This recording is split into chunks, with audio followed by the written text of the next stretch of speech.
Smart Ideas avec Laurent Gaudens, bonjour, bienvenue. Bonjour. Vous êtes le fondateur de Dulcenae, lauréat d'un des trophées H-Up Entrepreneur dont Bismart est partenaire. H-Up, c'est l'association qui fait la promotion des entrepreneurs, entrepreneuses en situation de handicap et qui fait d'une manière générale la promotion des idées d'inclusion. C'est quoi Dulcenae? Vous l'avez créé en 2018. Pourquoi vous l'avez créé? Racontez-moi. Alors, Dulcenae, déjà, c'est un institut de bien-être et de beauté inclusif. C'est-à-dire que nous sommes capables d'accueillir tout le monde, et notamment les personnes qui ont des particularités physiques.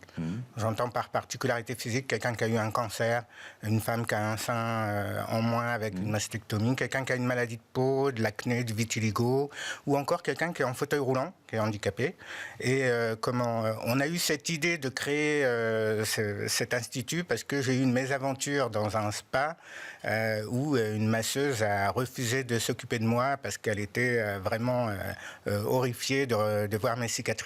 Moi qui ai été brûlé à l'âge de 4 ans. Oui. Et donc c'est impressionnant pour ça. Et donc vous vous êtes rendu compte qu'en fait ça n'arrivait pas qu'à vous, quoi. C'est-à-dire que des instituts de beauté inclusifs, il n'y en avait quasiment pas ou que le concept n'existait pas. En quoi il se différencie votre institut de beauté d'un institut de beauté classique?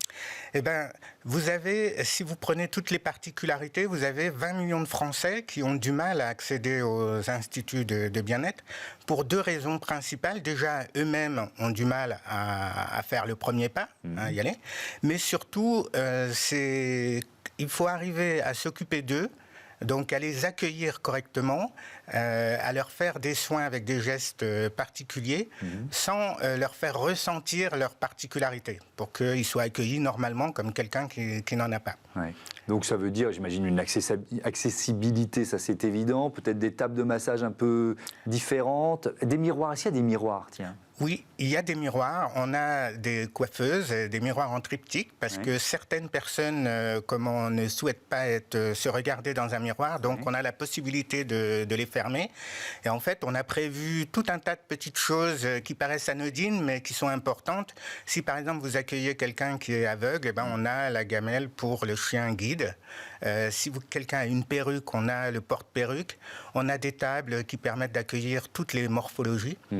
Voilà, donc c'est toutes ces petites choses qui font que la personne se sent accueillie. Un institut de beauté qui est basé à Paris pour l'instant. Dans quel quartier d'ailleurs? On est vers la gare Saint-Lazare. Tout près de la gare Saint-Lazare. Près des grands magasins. D'accord. Est-ce que vos esthéticiennes sont spécialement formées? Est-ce qu'il faut une formation? Oui, on s'est inspiré des méthodes de ce qu'on appelle la socio-esthétique. Les socio-esthéticiennes sont des esthéticiennes qui ont fait une formation supplémentaire d'1 an pour pouvoir faire des soins dans les hôpitaux, dans les maisons de retraite, dans les centres sociaux ou même dans le milieu carcéral. Et donc, on s'est inspiré de ces techniques pour créer notre propre formation.